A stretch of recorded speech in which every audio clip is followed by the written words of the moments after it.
भारत को बुलाओ, भारत रोकेगा। अब रूस में भी ऐसी आवाज क्यों उठने लगी है, जानेंगे आखिरकार ईरान युद्ध में अब क्या ऐसा खतरा पैदा हो गया है कि रूस ने अमेरिका और इजराइल को चेतावनी भी दे दी है कि ऐसा मत करो वरना बहुत बुरा हाल होगा। वहीं भारत और रूस के बीच में क्या चल रहा है, जियोपॉलिटिक्स में बहुत सारी चीजें चल रही है, हमेशा की तरह जानने को मिलेगा बहुत, इसलिए वीडियो को अंत तक जरूर देखें। अमेरिका, ईरान, इजराइल, इसकी लड़ाई अब जिस दिशा में जा रही है वो दिशा बहुत ज्यादा खतरनाक होती जा रही है। दोनों के बीच में लड़ाई रुकने का नाम नहीं ले रही है, उल्टा समस्या और बढ़ता जा रहा है। जैसे जैसे दिन बीते जा रहे हैं वैसे वैसे युद्ध के और भी खतरनाक होने के तरह कदम भी बढ़ रहे हैं। रूस पर ये आरोप लगा और चाइना पर ये आरोप लगा कि रूस और चाइना ये अपने सैटेलाइट से, अपने तकनीकों से ईरान को मदद कर रहे हैं, जिस वजह से ईरान लगातार हमले कर पा रहा है। पर इस बीच एक और चीज हुई है और वो ये हुई है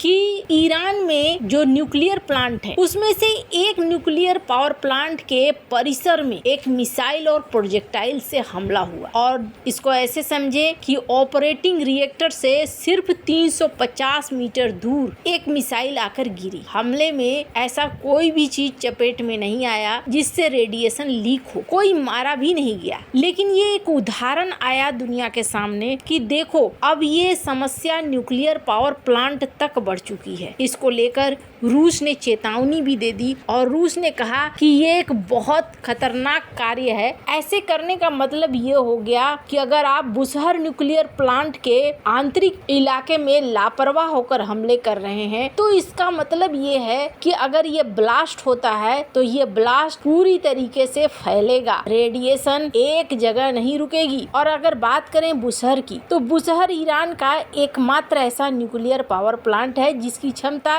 1 गीगावाट है और ये 72 टन फिसाइल मटेरियल से चलता है। 210 टन के इसमें न्यूक्लियर फ्यूल है। रूस ने कुछ रूसी कर्मचारियों को निकाल लिया है, बाकी को भी निकालने की योजना है। सिर्फ छोटी सी टीम को ऑपरेशन के लिए छोड़ा जा रहा है। IAEA ने भी इस हमले की निंदा की थी और कहा कि अभी तो रिएक्टर में ऐसा कोई हमला नहीं हुआ है और रिएक्टर को नुकसान नहीं हुआ है। लेकिन ये जो हमला है ये हमला बिल्कुल भी ठीक नहीं है। अगर रिएक्टर में नुकसान होता तो कोई नहीं बचेगा और ये रेडिएशन बहुत तेजी से फैलेगा। वैसे बुशहर प्लांट की कहानी लंबी है, जटिल है। पहले से भी ये प्लांट निशाने पर रहा है। ईरान के शाह मोहम्मद रजा पहलवी 1970 में 23 न्यूक्लियर रिएक्टर बनाना चाह रहे थे। जर्मनी की कंपनी को बुलाया गया और बुशहर में 1975 में इसका निर्माण शुरू हो गया। 4 रिएक्टरों की डील थी, $4.8 बिलियन।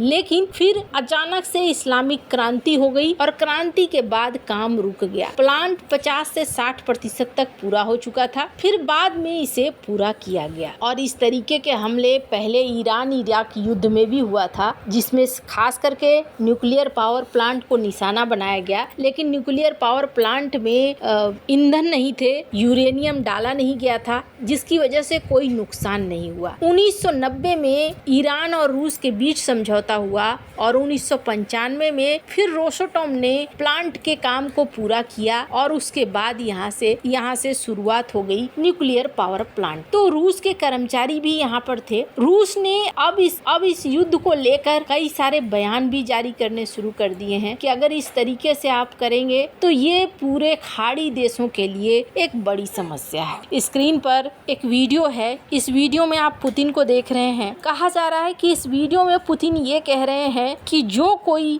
मिडिल ईस्ट को अस्थिर करने की कोशिश कर रहा है ये अस्वीकार्य है, ऐसा होना नहीं चाहिए। अब अभी समस्या क्या हो रही है, मिडिल ईस्ट को जिस तरीके से अस्थिर किया जा रहा है या ये अस्थिर हो रहा है उसका असर भी पड़ता हुआ दिख रहा है। सबसे बड़ी चीज तो ये देखने को मिली है कि फर्टिलाइजर का क्राइसिस खड़ा हो गया है।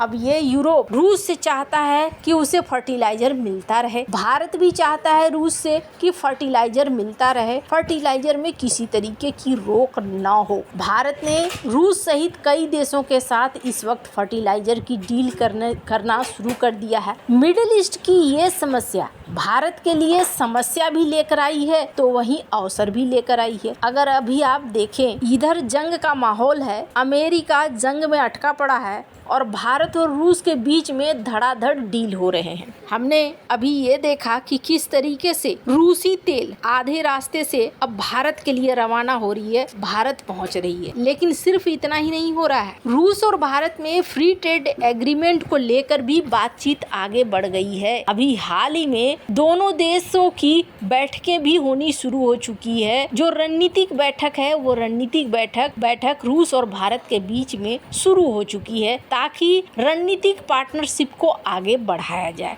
जो लोग ये सोच रहे थे कि भारत और रूस के बीच में समस्या खड़ी होगी, वैसी समस्या खड़ी होती हुई नहीं दिख रही है, बल्कि ये दिख रहा है कि एलपीजी मामले में भी रूस भारत की मदद कर रहा है। और इन सब के बीच में सबसे बड़ी चीज आरबीआई क्या कर रही है? भारत के पास रुपए के फॉर्म में रूस का बहुत सारा पैसा जमा हो गया है। वो कैसे जमा हुआ है? रुपए रूबल में दोनों व्यापार कर रहे थे। अब रुपए रूबल में दोनों व्यापार कर रहे थे तो भारत के पास रूस का अच्छा खासा रुपया जमा हो गया। अब इस रुपये को किस तरीके से इस्तेमाल किया जाए, इस पर चर्चा चल रही है, ताकि रूस को फायदा मिले। अब कहा जा रहा है एक तो तेल की वजह से भी इतना सारा पैसा आ चुका है, अब इस पैसे को भारत के इक्विटी फॉर्म्स में, भारत के बॉन्ड में, इसके अलावे और भी कई उद्योगों में लगाया जा रहा है, जिसका मुनाफा रूस को मिलेगा। अब इसको आप ऐसे समझिए, रूस और भारत कुछ इस तरीके से जुड़े हुए हैं कि कोई चाह कर भी अलग करना चाहे तो अलग करना मुश्किल है। अब यहाँ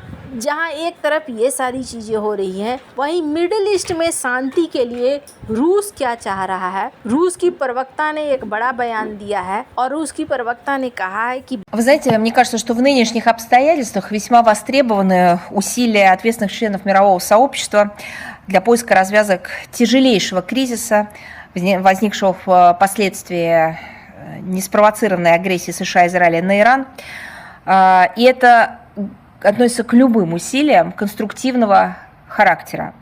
Разумеется, такая влиятельная держава, как Индия, безусловно, способна сыграть в этом свою. भारत एक प्रभावशाली देश है और भारत के पास वो क्षमता है कि वो इस युद्ध को रुकवा सकता है। इसलिए भारत को पहल करनी चाहिए। भारत के पास वो ताकत है। भारत इस पहल से इस क्राइसिस को खत्म कर सकता है। भारत को आगे आना चाहिए। खैर, बहुत सारे देश हैं जो भारत को आगे आने की बात कह चुके हैं कि भारत से ट्रम्प को बात करनी चाहिए, इस युद्ध को बंद करवाना चाहिए। पर देखना होगा कि आगे इजराइल और अमेरिका कब तक इस युद्ध को समाप्त करते हैं, क्योंकि अंत में तो इन्हीं तीनों के ऊपर है, ईरान, इजराइल और अमेरिका के ऊपर, कि वो इस युद्ध को कब तक समाप्त करते हैं। भारत तो काफ़ी लंबे समय से कह रहा है कि बंद कर दो, क्यों लड़े जा रहे हो। वैसे आपको क्या लगता है? इन सब मामले में आपकी क्या राय है? कमेंट कर ज़रूर बताएं। जल्द मिलते हैं अगले वीडियो में नई खबर के साथ।